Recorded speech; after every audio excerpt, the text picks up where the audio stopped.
This material is made available to you by or on behalf of the University of Melbourne under Section 113P of the Copyright Act 1968. It may be subject to copyright. For more information, visit the University Copyright website.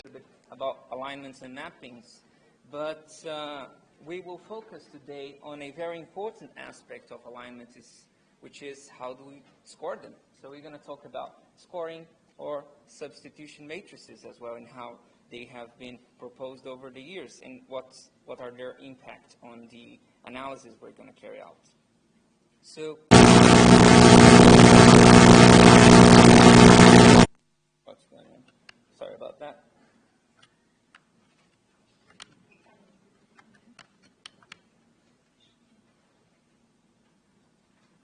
I'm really sorry. I have to do this.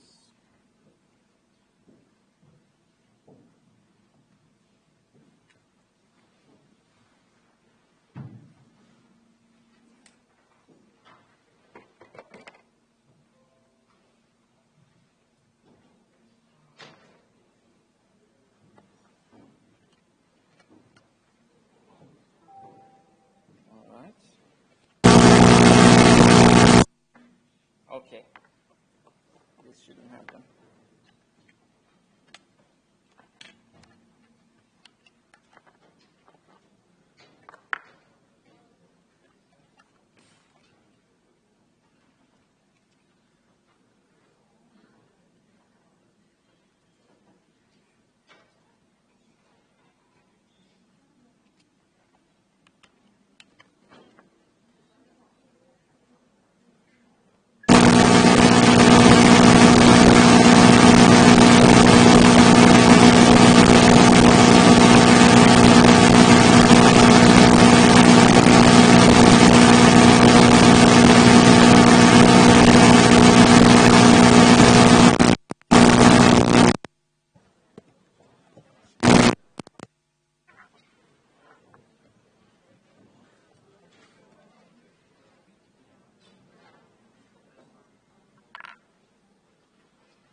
I think the problem is with the mic, so I'm going to drop this one and try to stand still again. Okay.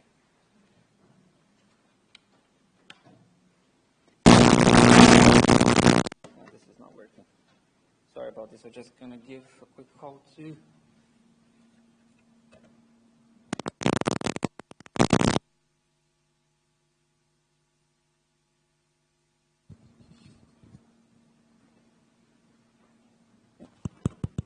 Is it good? All right.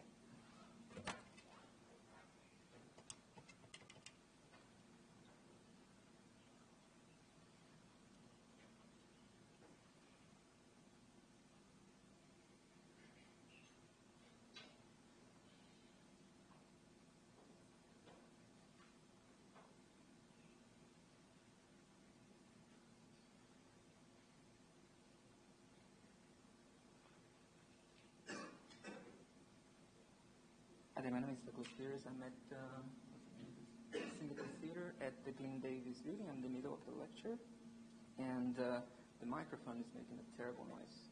Terrible noise.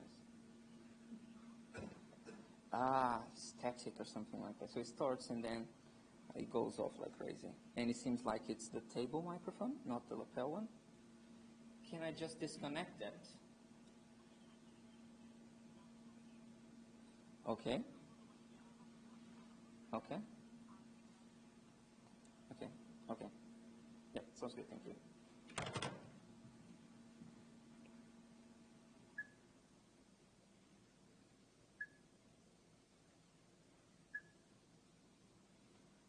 Okay.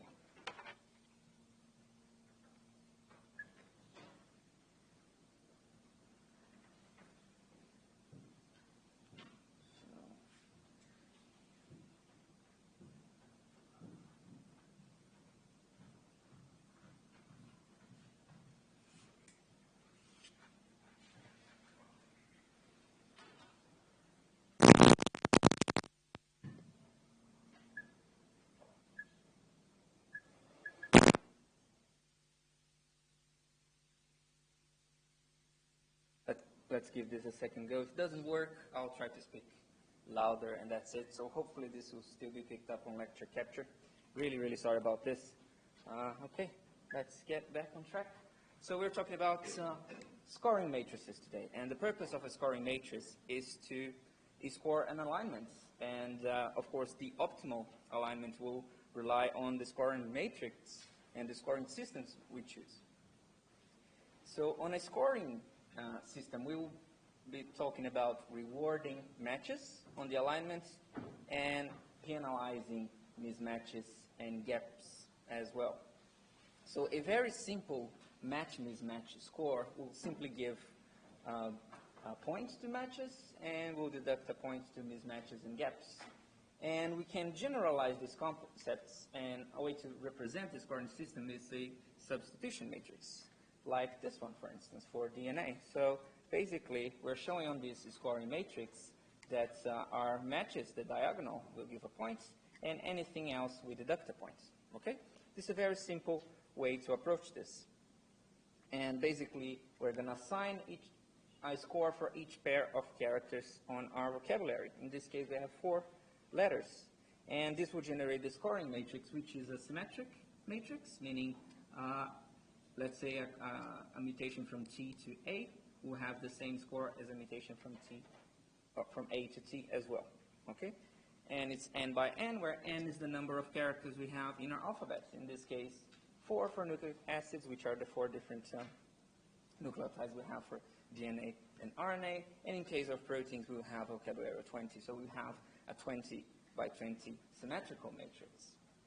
And then the way we would assess this during the local or global alignment will be assessing this matrix using these 2 indexes, so character 1 and 2, which will give us the cost or the reward from changing from I to J. And when we're talking about DNA substitution matrix, and when we consider the same costs, let's say if we go from T to C and if we go from A to G, we're considering the same costs, right? So every single mutation, every single mismatch is the same. What's the problem with that? What's the limitation of considering every mismatch the same? Is that realistic? They're not equally likely. And in terms of DNA, we could have 2 different types of DNA substitutions.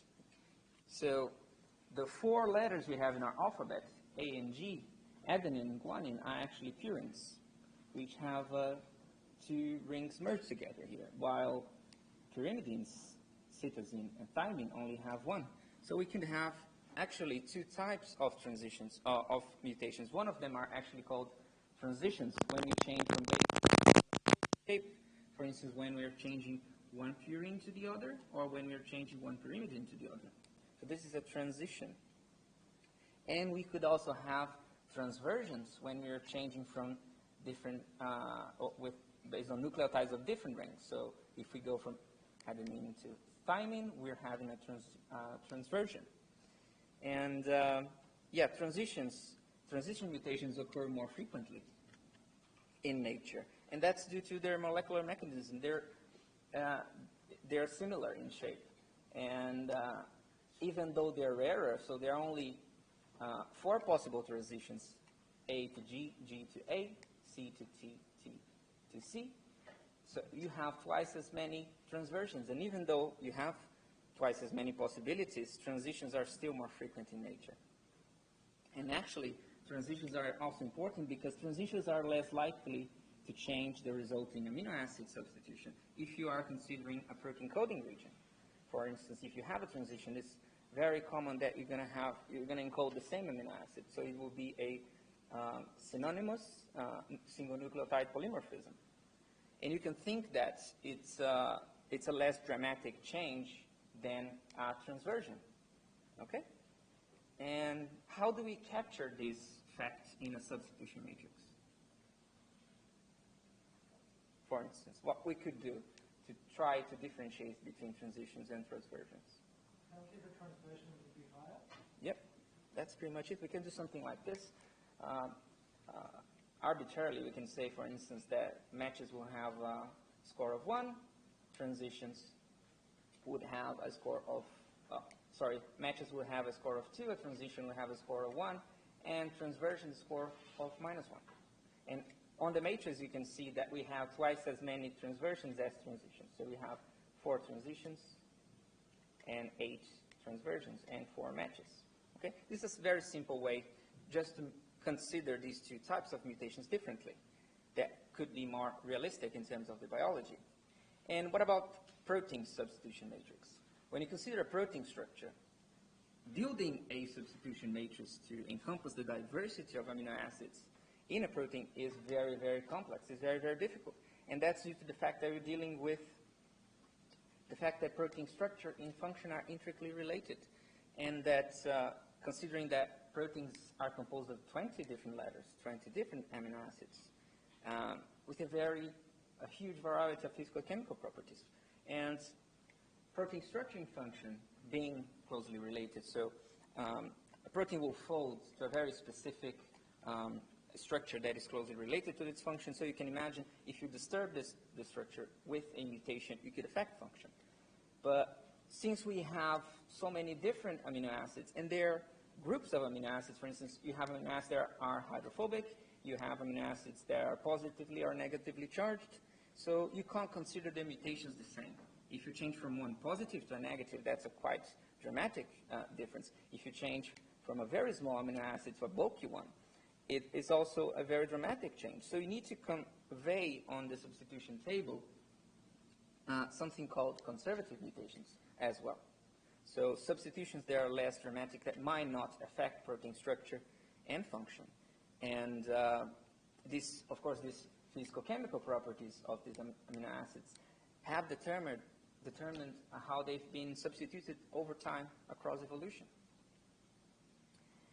So scoring matrices for protein alignments, they need to reflect the following. So chemical similarity of all the 20 amino acids we have. And of course, we need to then take into account observed mutation frequencies over time. And we can do that by asking the questions how protein sequences evolved. And this generated a heap of new approaches to substitution matrix with an evolutionary component.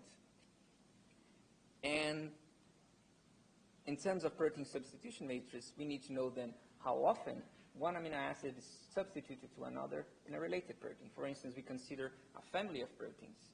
So what is the predisposition of amino acids in each position of that family? And based on that, two families of substitution matrices have been proposed. The first one being the PAM substitution matrix, which stands for point accepted mutation. And that's a family of matrices that we're going to discuss. And also the Blossom block substitution matrix families. And they have different purposes. And they are built based on different premises as well. So these two actually define a family of substitution matrices that are derived from analysis of known alignments of related proteins. Okay? So the PAM matrices, which were proposed in 1978 by Margaret Dayhoff, they were basically the first amino acid substitution matrix widely used. They are still used these days. And they derive from global alignments of very closely related sequences. So protein families. So you have something like this, which is a global alignment for a given protein family. And what they've done is they selected only protein sequences that were really, really similar. The threshold was 85, which implies in a very short evolutionary period. So proteins that are very, very similar. And they do a global alignment on these different protein families. So they have 71 groups of protein sequences at the time. And they are all functional mutations. So the mutations they identify, they are actually considered accepted by natural selection. And that accounted for 1,500 amino acid changes on this data set they had. And they built an evolutionary model from it, considering, for instance, that there is a symmetry for considering, for instance, a mutation from a residue A to B has the same probability of a mutation from B to A that will generate then a symmetric matrix. Okay? And they also assume that Substitutions observed over short periods of time can be extrapolated to long periods of time, and that's done mathematically. For instance, how frequent I expect a mutation to happen, and then I can vary that parameter to consider different periods of time. And that's done mathematically only. So they always started with this group of mutations. And then the number of substitutions is used to compute what they call the first matrix with a PAM1. And from the PAM1, a family of other matrices can be derived. So for instance, we can have the PAM1, PAM80, PAM120, PAM250, for instance. And the number with the PAM matrix represents the evolutionary distance between the sequences on which the matrix is based. So greater numbers will denote greater evolutionary distances. And in this matter, PAM1 would reflect an average of 1 change per 100 amino acids. And what they claim is you can actually, which is quite a fairly close evolutionary time, short evolutionary time. And you can extend that for larger evolutionary distance by extrapolating PAM1. And that's very elegantly done by simply matrix multiplication. All right? So if you multiply PAM1 by PAM1, you have PAM2, which you expect to have 2 amino acid changes per 100 amino acids. And you can go from very closely in close evolutionary time to larger ones by multiplying the PAM matrices. And a PAM matrix will look something like this. All right? So you have a 20 by 20 matrix where each of the values will denote what's the match or mismatch score for that pair of residues. And the main limitations of the PAM matrices is due to the fact that they don't account different evolutionary rates between conserved and non-conserved regions of proteins, and it was also inferred in a very limited database, considering that they only consider few differences in proteins. So protein families, they are really, really close to each other. And in this case, it's 85% identity. It's not even similarity. So the similarity of these sequences is even higher. So identity, what's the difference then between identity and similarity? So identity will have the same residue in that position of the alignment.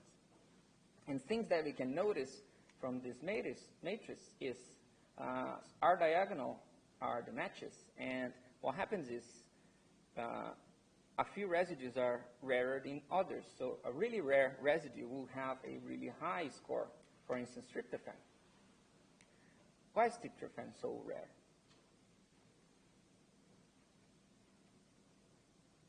Any guess? If you look at the genetic code, out of the 64 codons, only one encodes for tryptophan. So any mutation on a code that encodes tryptophan will affect the synthesized protein. So if you change anything on tryptophan, it's going to change the structure. And tryptophan is a huge, bulky residue. So mutations on tryptophan residues are really dramatic. So it has a high score to actually stay conserved. Okay? And residues that are really, really common, for instance, alanine, they have a smaller score to be conserved, so a smaller match score. And then we can see a few other things here. So we expect a very negative value when the mutation is quite dramatic. For instance, when we change from phenylalanine, which is a hydrophobic aromatic residue, which has a 6-element ring, to a glutamic acid, which is a negatively charged polar residue, we have -5.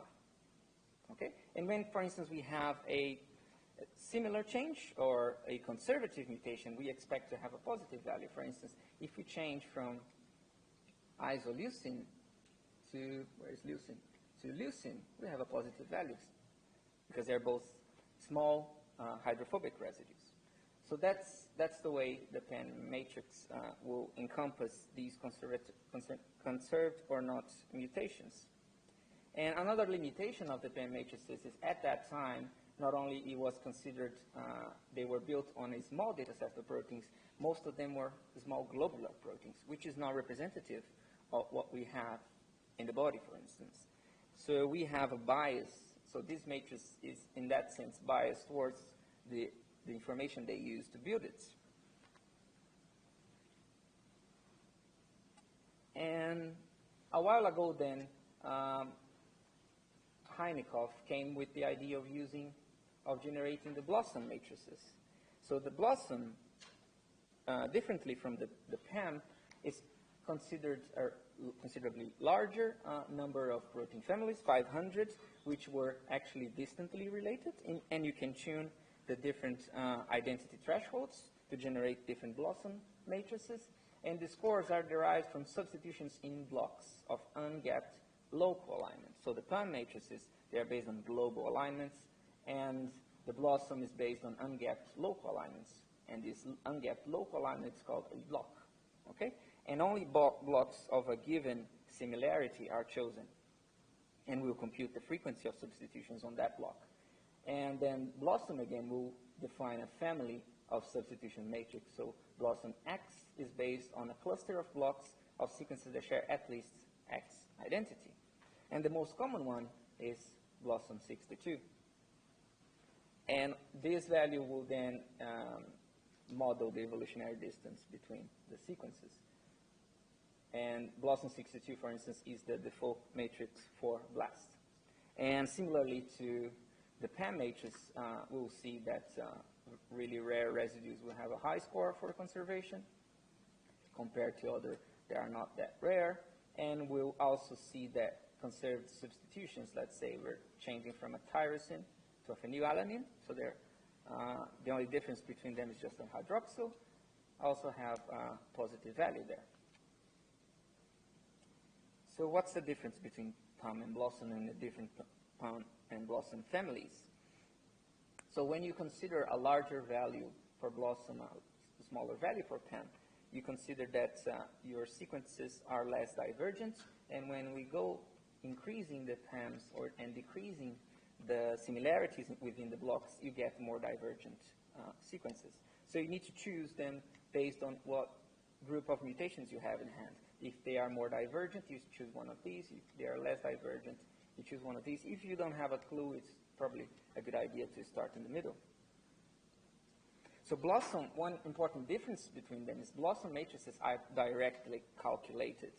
So you choose a similarity threshold, or actually an identity threshold, between those ungapped local alignments, and you calculate the substitution probabilities, while the PAM is a mathematical extrapolation.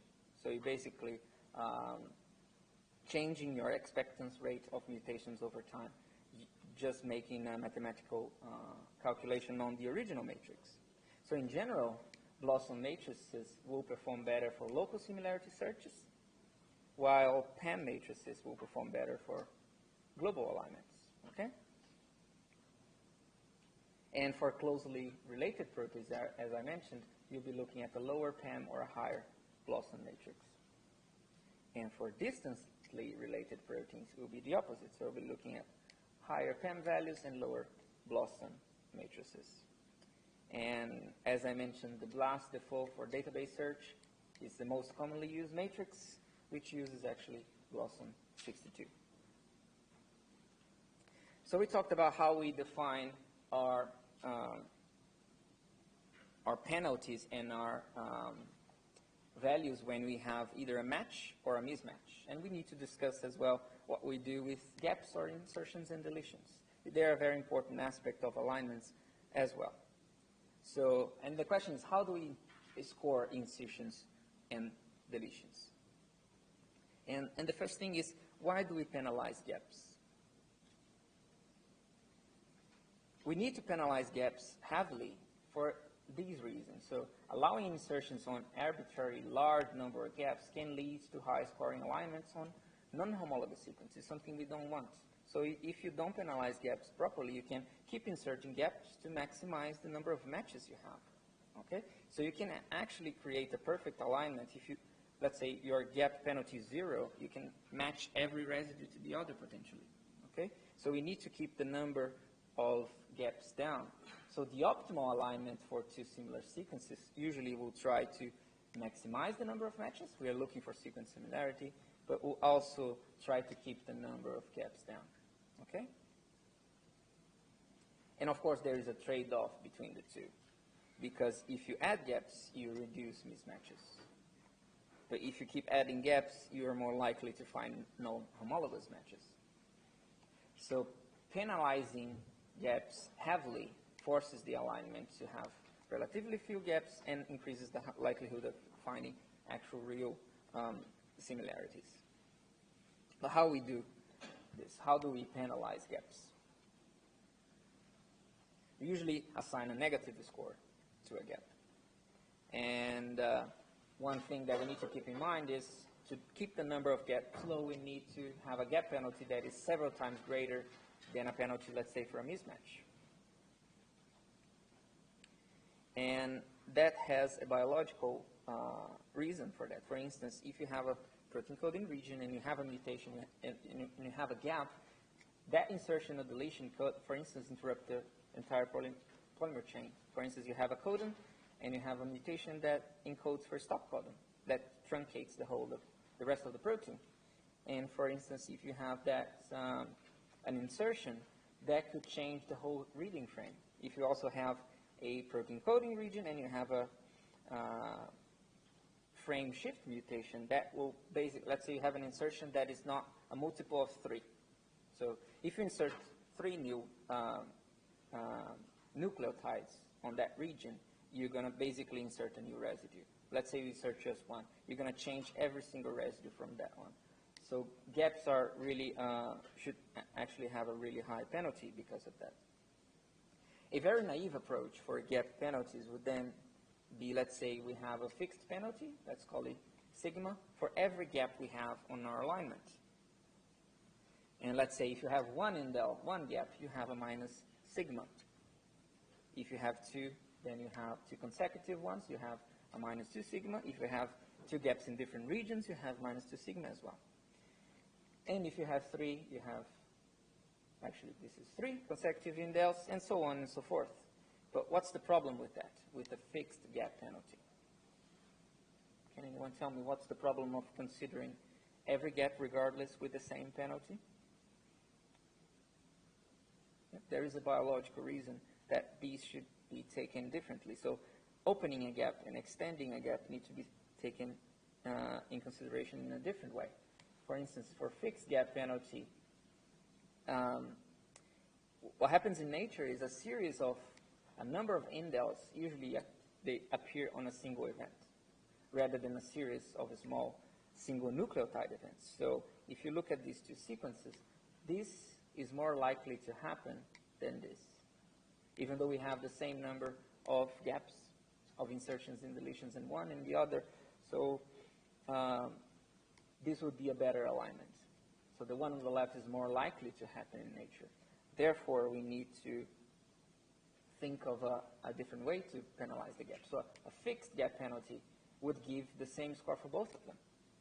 And to avoid that, we need to treat gap initiation and gap extension differently. So basically, penalizing gap initiation more than its extension. Okay? And that comes with the term of affine gap penalties, which is been used for a long time. So affine gap penalties, we basically are going to do a large penalty for opening a gap and a considerably smaller penalty for gap extension. Okay? So let's consider the following. So we have an indel of length k, and we are going to calculate the penalty W of k as this simple thing. For instance, we'll have a whole penalty for opening that gap and a sigma penalty for each of the gaps that are extended and multiplied by the size. This is actually k minus 1. And we have a gap penalty, which is basically, I'm saying you're going to penalize with this to open it, and for every extension you do, you have another penalty. And usually, whole is considerably larger than sigma. And this, of course, will affect the alignment algorithm, and this is actually affine gap penalty is what's used by BLAST, for instance. And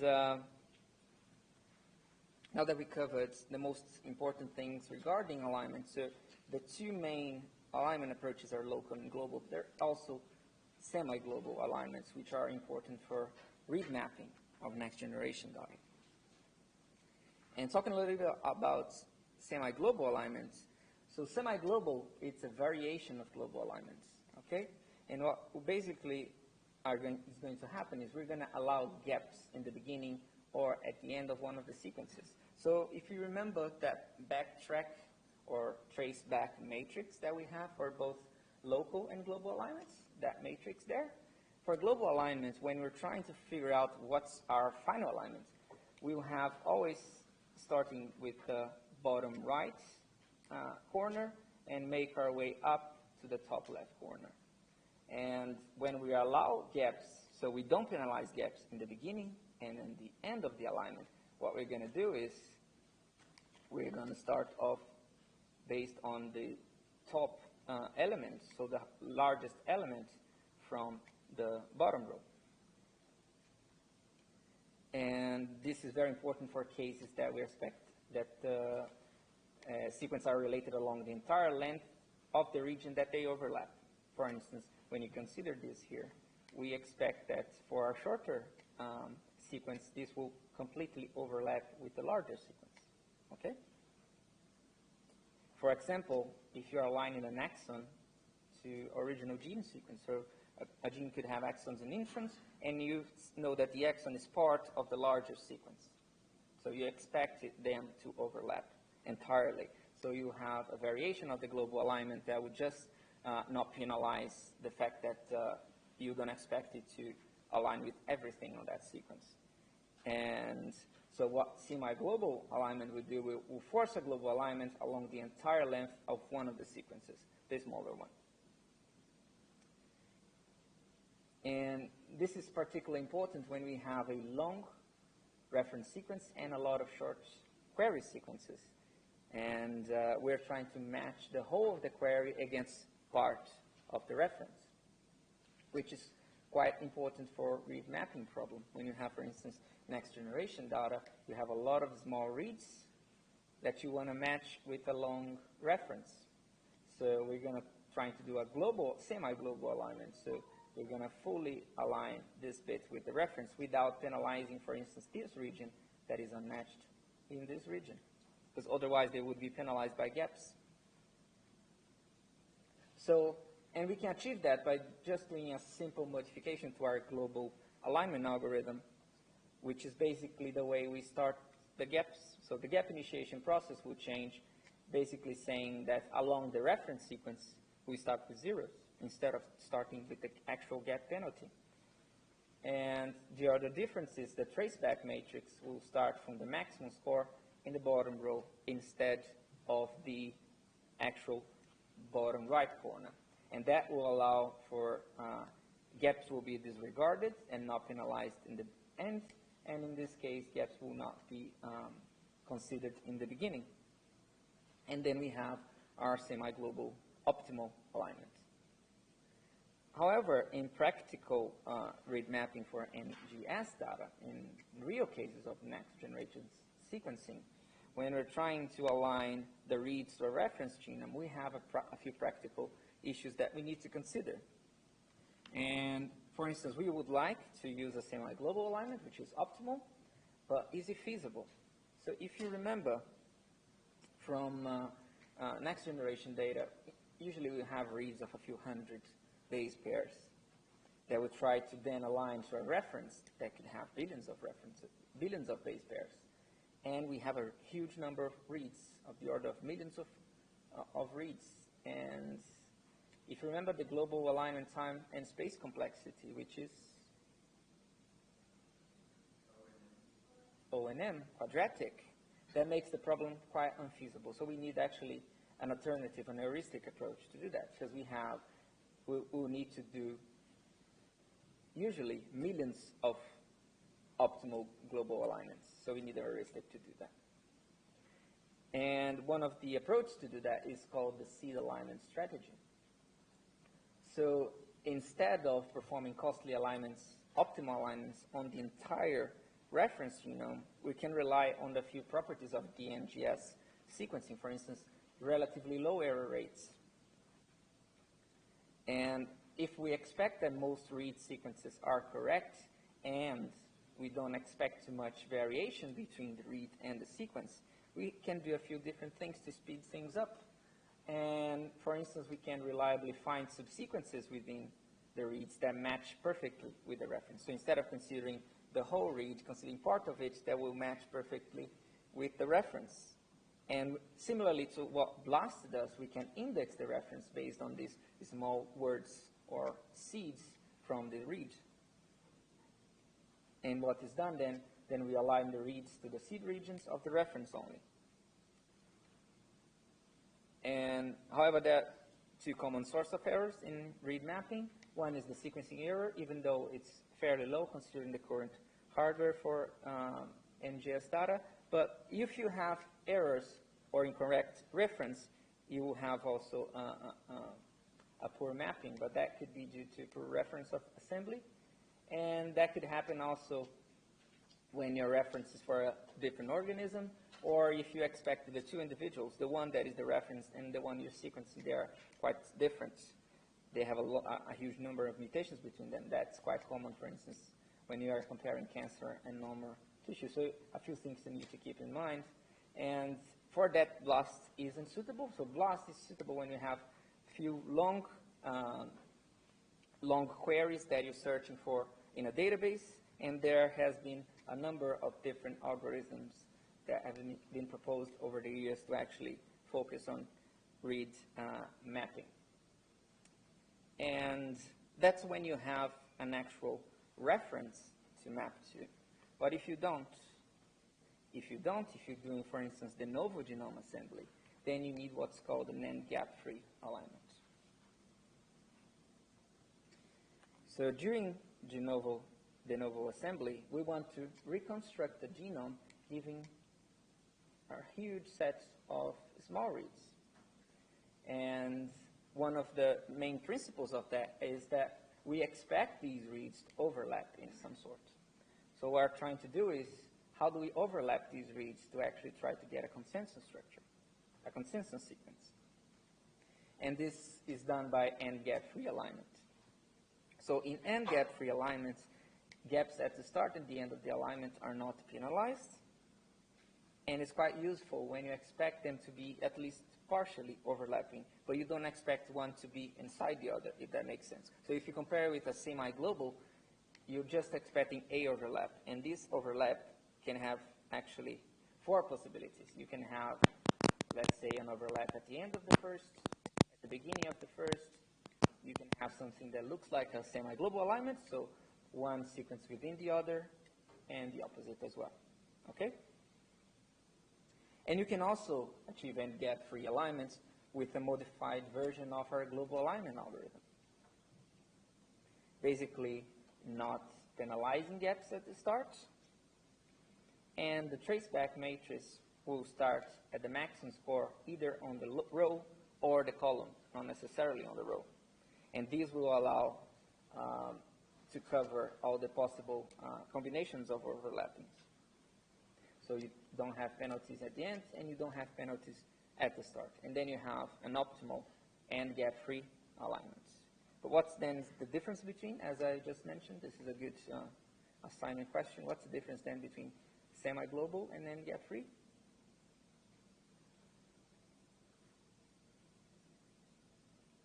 Anyone? Does the reference in the semi-global have to be big up every time? Yeah, kind of is. Yeah, it needs to be, because on semi-global, you are forcing a global alignment on that particular region. So you expect the sequence to match to the reference. While end gap, you can have something like this. So these 2 bits won't match. For end gap free, you're just expecting a overlap. While on global, which will be something like this, you're actually forcing a global alignment on the whole of the thing. Yep, so that's the main difference. And the reflection on the algorithm is where you change your gap penalties. Okay?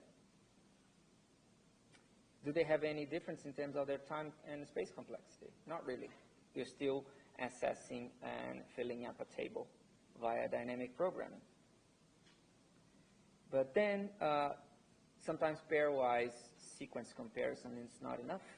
And you may be interested in understanding how a gene evolved and comparing it with multiple organisms. And that we do based on multiple sequence alignments.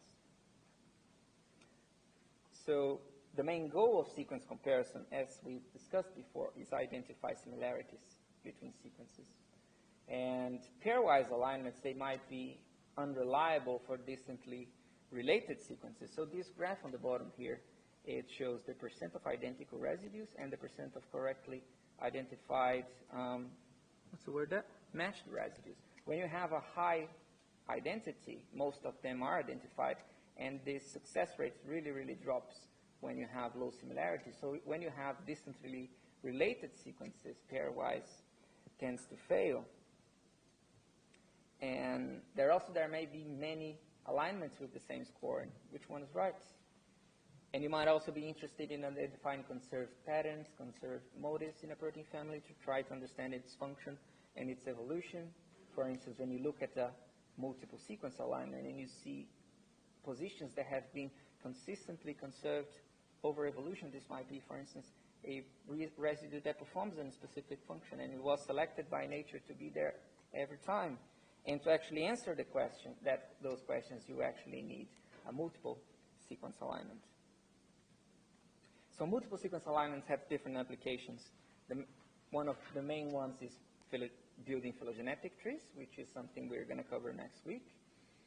And this is a way to unravel evolutionary relationships between multiple sequences from different organisms to try to understand, for instance, the evolution of a gene of a protein. You might also be interested in aligning domains in protein families, for instance, to identify conserved regions or motifs, which could help you understand better protein function. For instance, you expect that a catalytic residue, so a residue that is quite important for enzymes, it's always conserved. If you change it, you're going to change the enzymatic mechanism. And multiple alignments are also very important for protein structure prediction, for instance, via homology modeling. Okay? And we can see multiple sequence alignment as a generalization of pairwise sequence alignment, with a formal definition as follows. For case sequences, we have an alignment from S1 to Sk, and a multiple alignment of this group of sequences is a set of equal length sequences, S1 prime to Sk prime, where S prime is obtained by inserting gaps on them. So instead of having just two, we'll have more than two sequence aligned.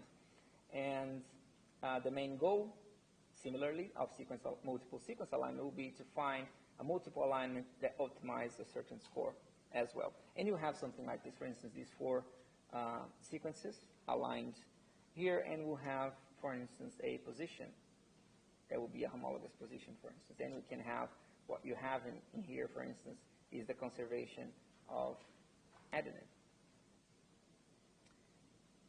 So multiple sequence alignments is a really good tool to identify conservation. And from there, you can draw functional implications. For instance, in protein structures, functionally conserved residues could be structural hubs. For instance, residues are very important for protein folding. An example would be, for instance, cysteine residues that perform disulfide bonds, which is a covalent bond, very important for some of the proteins to fold properly. You can have catalytic sites, you can have binding sites that are conserved. So if they perform a function, there's the likelihood that they've been conserved more than the rest of the protein. And this could be binding sites for ligands, ions, cofactors, other proteins, other nucleotides. For instance, if you take a look at the whole surface of a protein, if you have a region that needs to bind to other proteins or nucleotides to perform its function, you expect it to be more conserved over evolution. And a classical example of residue conservation of evolution is in myoglobins. So in myoglobins, which is a protein that stores oxygen in the muscles, we have prosthetic groups. So myoglobin binds to a prosthetic group called heme, which has an iron that actually coordinates the oxygen. And these proteins evolved over time to have two histidines coordinating that iron and that heme group, which are histidines. So we have a distal and proximal histidine. And regardless of which organism you choose to take a look at the myoglobin, you're always going to have those two histidines there because they're extremely important to coordinate the hem group. Okay? This is just one example of how conserved amino acids can be used to better understand protein function. So, and then we come to the actual matter of evaluating multiple sequence alignments. And one of the ways to do that, it's called a sum of pairs approach, which is an extension of the scoring we use for pairwise alignment. So we'll be using our scoring matrix to evaluate pairs of matches and mismatches. And in this case, for a given column in an alignment, let's say column here, which we have a C, a G, a G, and a G, and we'll be looking at the sum of pairs. So we're going to actually sum up all the possible pairs of transitions of substitution. So for instance, we have G and G, G and G again, G and C. We get all the pairs, and we're going to sum up the scores of the substitution matrix. That's one way to evaluate that each position of the sequence alignment. And when it comes to methods to generate multiple sequence alignments, we will have the optimal alignment, which is basically an extension of the dynamic programming approaches we already discussed, which is based on an exhaustive search. Or you could also have heuristics, and there are mainly 3 or 4 heuristic approaches for multiple sequence. One of the main ones that we're going to briefly discuss is progressive alignment, which is the one employed by Cluster W, which is basically has a couple steps, which is a progressive alignment that uses a tree of similar sequence. So you basically do pairwise alignments first. Yeah? Right. When you do multiple sequence alignment, are you aligning your sequences to a reference, or are you aligning them to each other? To each other. Yeah, definitely. Because if you have a reference, you don't need multiple, you can do pairwise. You have a reference and you have K sequences. You take each of these K and align to your reference. In this case, for instance, real scenario. You have one protein that you are interested in, and let's say you blast it to find homologs, and you're interested in understanding their evolution and whether there are residues that are conserved, then you need to do a multiple sequence alignment to compare them to each other, for instance. So when you said before that you make them the same way by adding gaps, Yeah. how does it know which gaps to add when there's several? That would come to how you do the actual alignment. That's the algorithm that's going to choose based on the approach, which could be either an optimal way or it could be a heuristic. And of course, the scoring system you're choosing, it's going to affect that. But where you put gaps, where you accept or not mismatches, it comes to the actual algorithm, alignment algorithm, which then considers the scoring matrix. Is that clear? Yeah. So we have either the optimal one or heuristic. So progressive alignment will basically do first pairwise alignments to build a similarity tree and use that tree to do agglomerative clustering using a neighbor joining algorithm and to actually come up with the final alignments.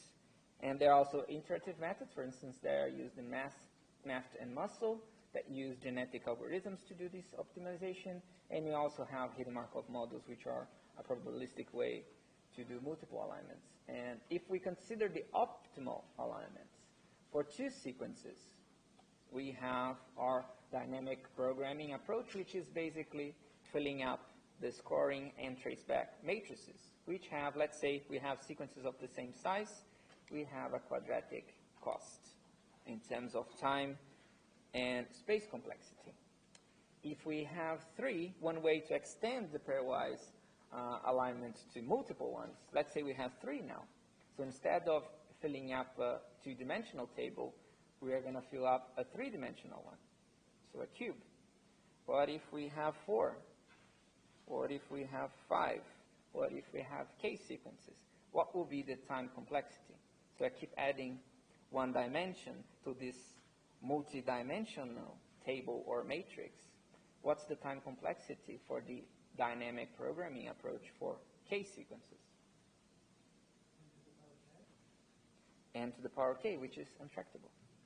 So if you're trying to align 1,000 proteins, that's simply not going to cut it. So we actually optimal alignments for a small number of sequences, that's okay. But if you have a large numbers, which is often the case, you can't do it. You need an heuristic.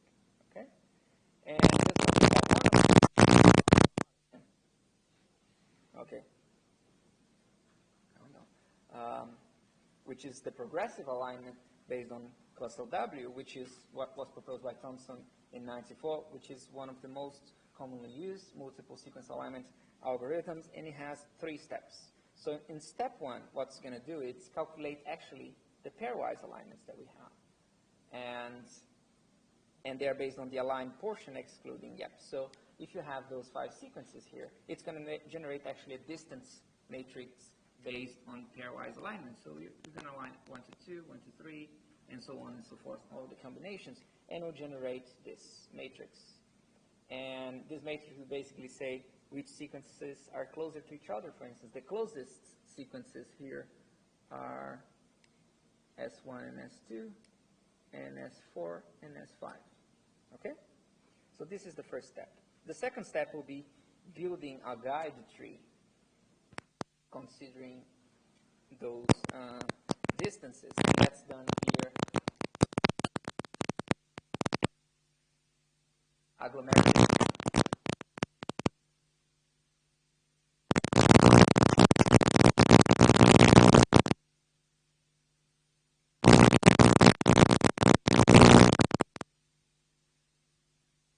I haven't been lucky with microphones. Not at all.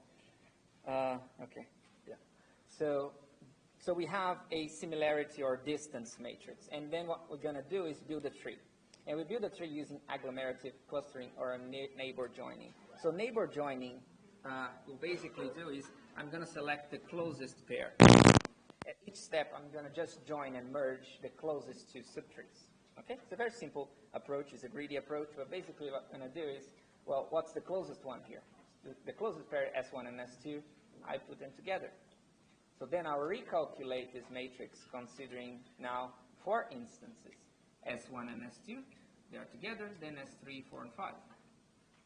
And I keep doing that until I have a tree. And on step 3, I'm going to actually do the progressive alignment. Yeah? Just if you go back, S2 and S5 have the same alignment as S1 and S2. Yeah.